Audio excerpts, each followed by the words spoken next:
My name is Danielle Nicolino, and I'm a fifth grade teacher at the Upper Darby School District, and my study is focusing on enhancing teachers' understanding of students' cultural capital through professional learning communities.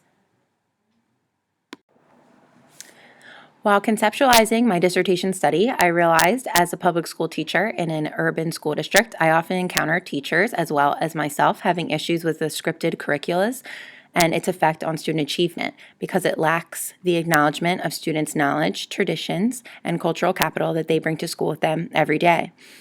As public school classrooms become increasingly diverse, our curriculums and our classrooms do not reflect the students in their classroom.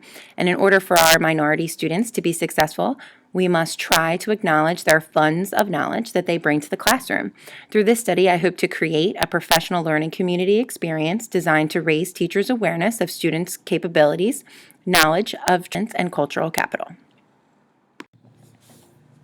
When looking at public school classrooms today, there is a mismatch among students and teachers in terms of diversity.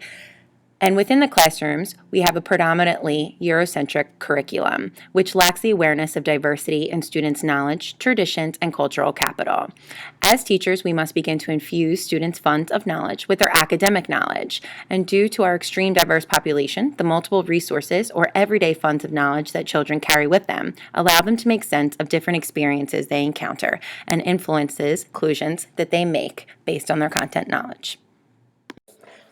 By providing teachers with the opportunities for professional development through professional learning communities, teachers can work together collaboratively to learn about the community in which their students live and what can be done in the classroom to reflect their students' diversity.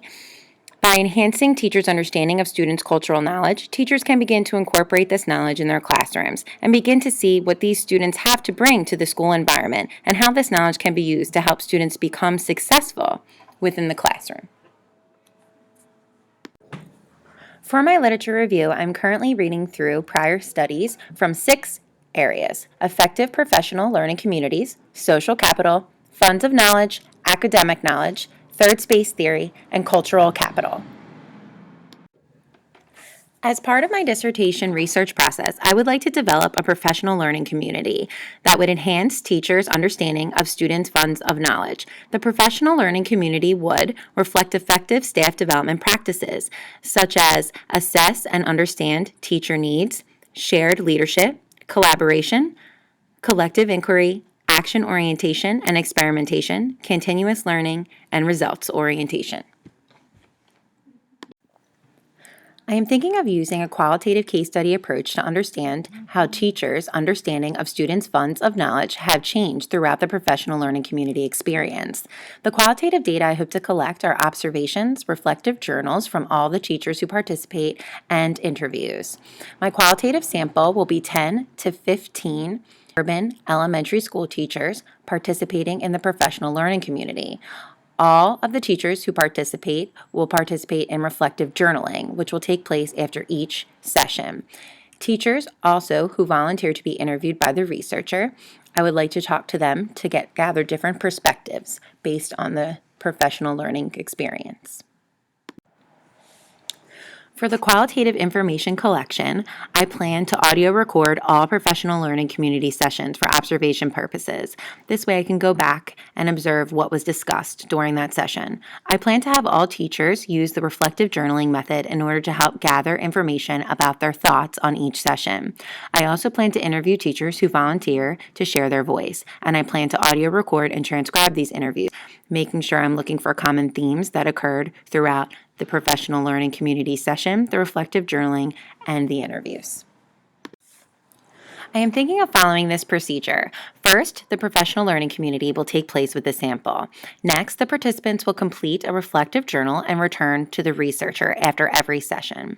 Then, those from the sample that are interested in participating in interviews after the professional learning communities have taken place will email the researcher. The researcher will set up a time and place convenient for the participants and conduct a 30-minute long interview based on their reflective journals. My thoughts for the data analysis will be the reflective journals and analyzing them for common themes. The interviews will also be read to the interviewee to check for validity, and interviews will be transcribed and then coded to identify the common themes and patterns.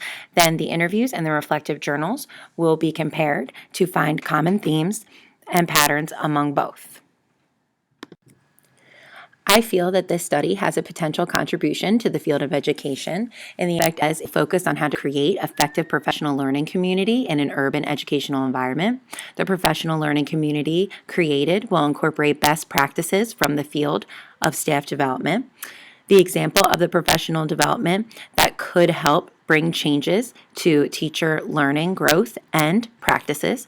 And it will also increase strategies of acknowledging students' knowledge, traditions, and cultural capital.